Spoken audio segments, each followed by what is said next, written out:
Hai, jumpa lagi bersama dengan Ibu Sonya di Devosi hari ini. Sebelum anak-anak kelas 3 dan juga anak-anak kelas 4 memulai devosi, Ibu Sonya ingin mengajak anak-anak semuanya untuk menyanyikan sebuah lagu yang berjudul Engkau Turut Bekerja.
Terima kasih Tuhan, terima kasih untuk kasih setia dan kesempatan yang boleh Tuhan berikan bagi kami. Hingga hari ini, pagi ini kami boleh dikasih kesempatan untuk mendengarkan firman Tuhan.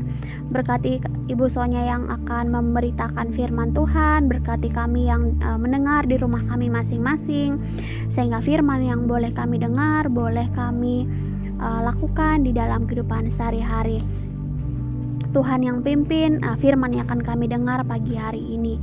Di dalam nama Tuhan Yesus Kristus kami sudah berdoa dan kami semua juga sudah siap mendengarkan firman Tuhan. Amin.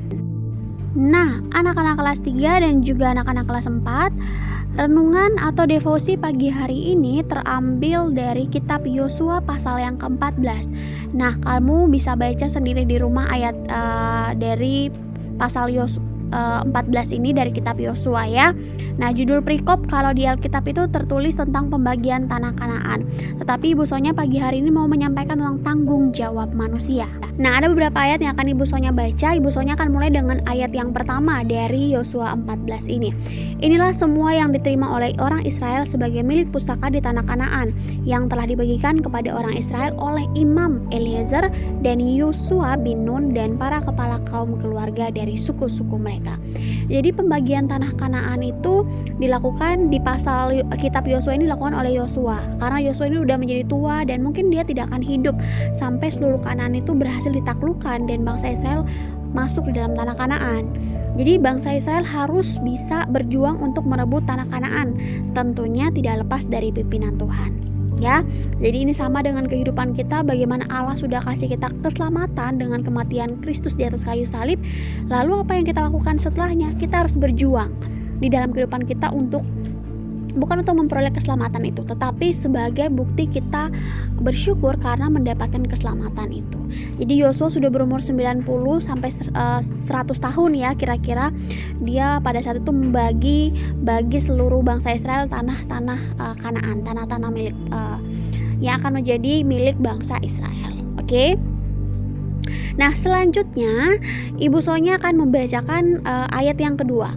Dengan mengundi milik pusaka itu seperti yang diperintahkan Tuhan dengan perantaraan Musa mengenai suku-suku yang 9,5 itu. Jadi cara membagi tanah pusaka dengan undian seperti yang Tuhan perintahkan juga kepada Musa dan seperti yang Musa lakukan pada kitab Bilangan 34.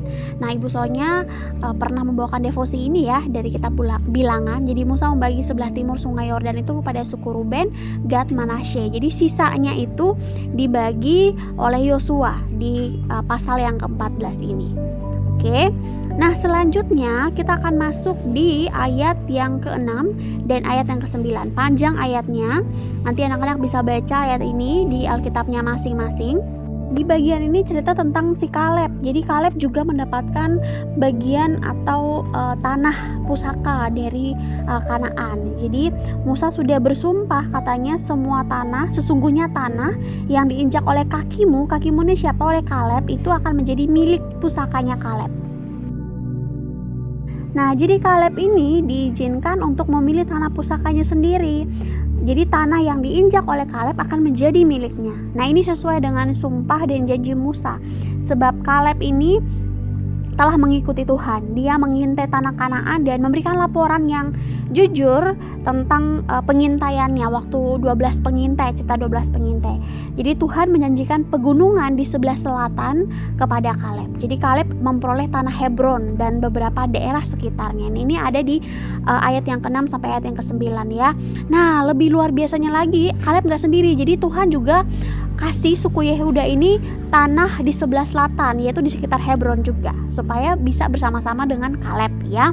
Yosua pasal 14 ayat 6 sampai 9 ini Ibu Sonya juga ingin menyampaikan bahwa ternyata di Hebron itu masih ada beberapa keturunan Enak, yaitu para raksasa yang tersisa. Jadi Kaleb berjanji akan menghalau mereka dari sana ketika nanti Kaleb akan menduduki daerah itu. Nah, jadi setiap suku bangsa Israel pasti akan diberikan tanah pusaka bagiannya masing-masing. Tetapi tidak sampai di situ, mereka punya tanggung jawab untuk menghalau bangsa yang masih mendiami daerah yang akan mereka menjadi milik pusaka mereka. Jadi di sini kita belajar adanya tanggung jawab juga untuk setiap berkat. Apa berkatnya? Yaitu tanah yang diberikan di dalam Kanaan yang diterima oleh bangsa Israel yang diberikan oleh Tuhan. Nah, kita sebagai orang percaya, kita harus melaksanakan tanggung jawab yang menyertai anugerah dan berkat yang sudah dikasih kepada kita. Jadi tidak hanya dapat berkat ya sudah, tidak melakukan apa-apa. Ada tanggung jawab yang perlu kita kerjakan. Misalnya anak-anak dikasih berkat bisa bersekolah, tanggung jawabnya apa? Belajar yang rajin. Berkat apapun yang dikasih kepada kita, lakukan, terima berkat itu dan jalankan berkat itu. Sama halnya dengan talenta yang dikasih ke kita, itu berkat juga. Kita punya tanggung jawab untuk menjalankan talenta itu. Nah, sekarang kita akan masuk ke refleksi apa yang bisa kita pelajari dari devosi kita pagi hari ini. Yang pertama, Yosua menjalankan tanggung jawab hingga akhir, yaitu dia membagi-bagi tanah kepada bangsa Israel. Nah, bagaimana dengan kita? Apakah kita juga melakukan tanggung jawab kita hingga selesai, atau hanya setengah-setengah, atau yang penting dikerjakan? Nah, ya, coba refleksi masing-masing setiap anak ya. Yang kedua, keselamatan Tuhan berikan, pastinya berkat Tuhan berikan. Tetapi perlu tanggung jawab untuk menjaga keselamatan itu. Bukan tanggung jawab untuk mendapatkan keselamatan, tidak, tapi menjaga keselamatan itu. Sebagai bukti kita bersyukur untuk keselamatan yang sudah Tuhan kasih. Bagaimana caranya? Hidup taat kepada Tuhan dan melakukan apa yang Tuhan perintahkan. Intinya adalah tentang tanggung jawab kita atas berkat yang sudah Tuhan kasih bagi kita. Ya anak-anak ya, banyak berkat yang Tuhan kasih. Nafas kehidupan, Tuhan sudah kasih nafas kehidupan, lalu apa yang bisa kita lakukan? Tuhan kasih kesempatan sekolah, apa yang bisa kita lakukan? Tuhan kasih berkat makan, apa yang kita lakukan? Ya.